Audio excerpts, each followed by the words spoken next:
Ito, ang latest weather update.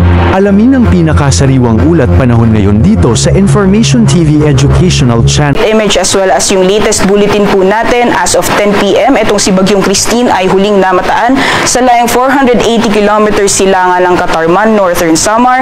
Nananatili pa rin po itong nasa tropical depression category na nagtataglay ng lakas ng hangin na umaabot ng 55 kilometers per hour malapit sa gitna. May pagbugso na 70 kilometers per hour at kumikilos pa kanluran. Bahagyang bumilis po ito sa bilis na 25 kilometers per hour. Kung makikita po natin sa ating latest satellite image, malawak pa rin po yung sakop ng mga kaulapan na dala nitong si Bagyong Christine. So yung trough or extension po nito, pati na rin yung rain bands nitong si Bagyong Christine, posible pa rin po magdulot ng maulan na panahon sa malaking bahagi ng ating bansa, lalong-lalo na sa mga susunod na araw. Ayon po sa ating latest track forecast, makikita po natin, kikilos po generally northwestward itong si Bagyong Christine bago po tuluyang lumapit sa ating bansa at babaybayin niya pong bahagi ng northern Luzon bago tuluyang lumabas ng ating Philippine Area of Responsibility. Makikita po natin na unti-unti po itong lalakas habang papalapit po ng ating kapuluan. Sa susunod na 12 oras, posible po itong umabot ng tropical storm category. Pagdating man po ng Wednesday, abot po ng severe tropical storm category at pagdating man po ng Friday ng gabi, ay aabot naman po ito ng typhoon category.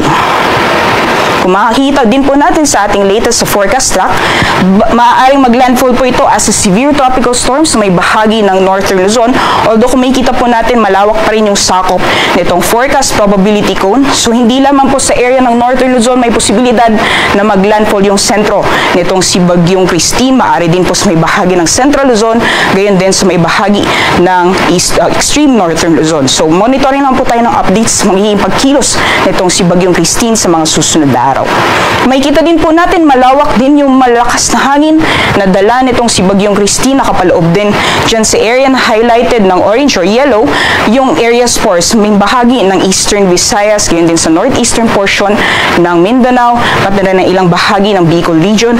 Kaya naman yan po yung areas nakataas ang tropical cyclone wind signal number 1 dyan po sa mga lalawigan or sa eastern sections po ng Luzon.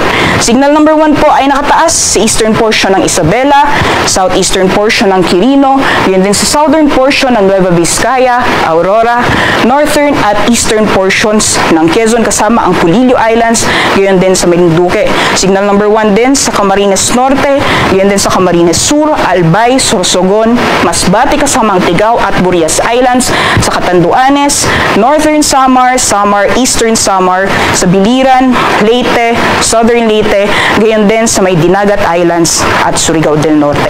Sa mga nabanggit pong lugar, asahan po natin malalakas na bugso ng hangin na dala nitong si Bagyong Christine at nananatili pong possible na aabot ng signal number 4 yung highest na wind signal na maaari nating itaas sa mga susunod na araw dahil hindi naalis yung possibility ng rapid intensification or mabilis na paglakas nitong si Bagyong Christine sa mga susunod na araw.